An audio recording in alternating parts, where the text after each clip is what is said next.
ಬಾಕಿ ಇರೋದು ಕೊಡ್ಬೇಕಾಗಿರೋದು. ಮಹಾರಾಷ್ಟ್ರದಲ್ಲಿ ಲಾಡ್ಲಿ ಬೆನ್ ನಿಲ್ಸ್ಬಿಡಿ, ಯಾರು ಬೇಡ ಅಂದಿದ್ದಾರೆ? ಗುಜರಾತ್ನಲ್ಲಿ ಕೊಡ್ತಾ ಇದ್ದೀರಾ, ಮಧ್ಯಪ್ರದೇಶದಲ್ಲಿ ಕೊಡ್ತಾ ಇದ್ದೀರಲ್ಲ, ಅವೆಲ್ಲ ನಿಲ್ಲಿಸಿ. UP-ನಲ್ಲಿ ಎಷ್ಟು ಸಬ್ಸಿಡಿ, ಎಷ್ಟು ಫ್ರೀ ಬೀಸ್ ಕೊಡ್ತಾ ಇದ್ದೀರಾ? ನೀವು ಕೊಟ್ರೆ ಮಾಸ್ಟರ್ ಸ್ಟ್ರೋಕ್, ನಾವು ಕೊಟ್ರೆ ತೊಂದ್ರೆನಾ ನಿಮಗೆ? ಆಮೇಲೆ ಗ್ಯಾರಂಟಿಗೋಸ್ಕರ ಯಾವತ್ತು ನಾವು ಕೈ ಚಾಚಿದೀವಪ್ಪ? ಕೇಂದ್ರ ಸರ್ಕಾರದಿಂದ ಏನು ನಮ್ಗೆ ಬರ್ಬೇಕಾಗಿರೋದು ಅದು ನ್ಯಾಯಯುತವಾಗಿ ಕೊಟ್ರೆ ಸಾಕಾಗಿದೆ ನಮ್ಗೆ. ಅದೆಲ್ಲ ಕೊಡ್ತಾನೆ ಇದೀವಿ. ಎಲ್ಲಿ ಕೊಡ್ತಾ ಇದ್ದಾರೆ? ಎಲ್ಲಿ ಕೊಡ್ತಾ ಇದ್ದಾರೆ ಸ್ವಾಮಿ? ನಾವು 100 ರೂಪಾಯಿ ಕೊಟ್ರೆ 13 ರೂಪಾಯಿ ಅಷ್ಟೇ ವಾಪಸ್ ಬರ್ತಾ ಇರೋದು. UP-ಗೆ 300 ರೂಪಾಯಿ ಹೋಗ್ತಾ ಇದೆ, ಮಧ್ಯಪ್ರದೇಶಕ್ಕೆ 300 ರೂಪಾಯಿ ಹೋಗ್ತಾ ಇದೆ. ಅವ್ರಿಗೆ ಕೊಡಬೇಡಿ ಅಂತ ಇಲ್ಲ, ನಮ್ದೇನು 13 ರೂಪಾಯಿ ಇದೆ, ಒಂದು ಮಾಡಿ 30 ರೂಪಾಯಿ ಮಾಡಿ. ಅದರಿಂದ ನಾವೇನು ಮಾಡ್ತೀವಿ? ಒಳ್ಳೆ ಇನ್ಫ್ರಾಸ್ಟ್ರಕ್ಚರ್ ಕಟ್ಟಿಸ್ತೀವಿ, ಉದ್ಯೋಗ ಅವಕಾಶವನ್ನು ಕಲ್ಪಿಸ್ಕೊಡ್ತೀವಿ.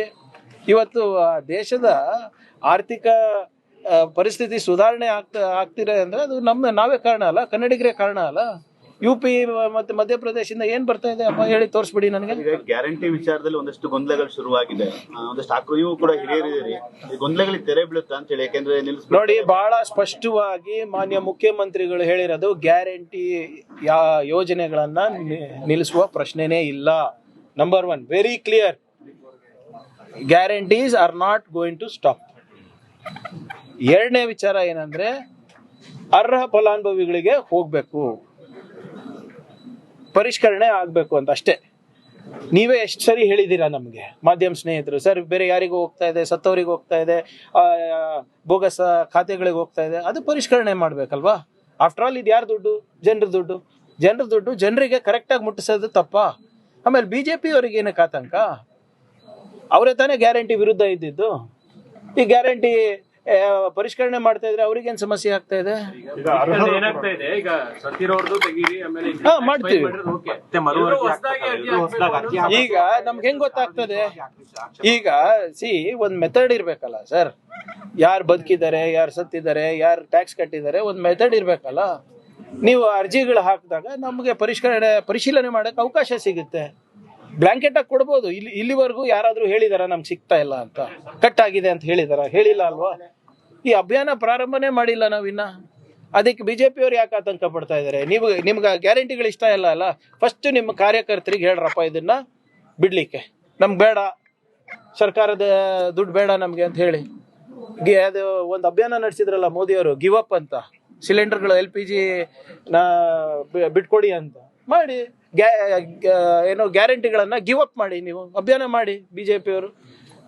ನಾವು ಯಾರು ನಮ್ಮ ದೇಹದಿಂದ ಕೊಡ್ತಾ ಇಲ್ಲ. ಜನರ ದುಡ್ಡು ಜನರ ತಲುಪಿಸಿದ್ರೆ ಒಂದು ಆರ್ಥಿಕ ಸ್ಥಿರತೆ ಇರುತ್ತೆ ಕುಟುಂಬಕ್ಕೆ ಅಂತ ಮಾಡ್ತಾ ಇರೋ ಯೋಜನೆ. ನಿಮ್ಗೆ ಇಷ್ಟ ಇಲ್ಲ ಅಂದ್ರೆ ನೀವು ತಗೋಬೇಡಿ, ತಗೊಂಡವ್ರು ತಗೋತಾರೆ. ಯಾರಿಗೆ BJP ಅವರಿಗೆ ಬಹಿರಂಗ ಮಾಡ್ಬೇಕಂತ ಅವ್ರ ಮಾತು ಕೇಳ್ಕೊಂಡು ನಾವು ಸರ್ಕಾರ ನಡ್ಸಕ್ಕಾಗತ್ತಾ? ಸ್ವಲ್ಪ ಸಾಮಾನ್ಯ ಪ್ರಜ್ಞಾನ ಇದೆಯಾ ಅವರಿಗೆ? SIT ವಿಚಾರಣೆ ಅದು ಇವತ್ತು ಕೋರ್ಟಲ್ಲಿದೆ, ಕೋರ್ಟಿಗೆ ಸಬ್ಮಿಟ್ ಮಾಡಿದ್ದೀವಿ. ಕೋರ್ಟ್ ಅವ್ರು ಏನು ಹೇಳ್ತಾರೆ, we will do it. BJP ಅವ್ರು ಹೇಳ್ದಂಗೆ ನಡ್ಕೊಳಕ್ಕಾಗಲ್ಲ ಅಪ್ಪ, ದಯವಿಟ್ಟು ಕ್ಷಮಿಸ್ಬೇಕು. ಕಾನೂನು ಅನ್ನೋದಿದೆ.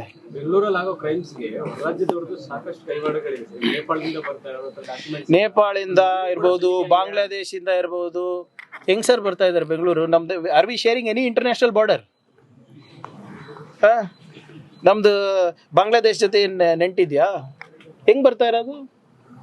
BJP ಅವ್ರು ಏನ್ ಹೇಳ್ತಾ ಇದ್ದಾರೆ ಅಂದ್ರೆ ನಿಮ್ಗೆ ಅರ್ಥ ಆಗ್ತಾ ಇಲ್ಲ. ನಿಮ್ಗೆ, ನಮ್ಮ ಮಾಧ್ಯಮ ಸ್ನೇಹಿತರಿಗೆ, ನೀವು ನನ್ನ ಮೇಲೆ ಹೇಳ್ತಾ ಇಲ್ಲ, ಅವರು ಅಮಿತ್ ಶಾ ಅವ್ರ ಮೇಲೆ ಹೇಳ್ತಾ ಇರೋದು. ಅವರು ಅಸಮರ್ಥ ಗೃಹ ಸಚಿವರು ಅಂತ ಅವ್ರು ಹೇಳ್ತಾ ಇರೋದು.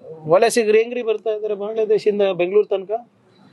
Do I share a border? Bangla ಗಡಿ ಇದು ನಂದ ಜವಾಬ್ದಾರಿ. ಮಣಿಪುರ್ನಲ್ಲಿ ಯಾರು ಸರ್ಕಾರ?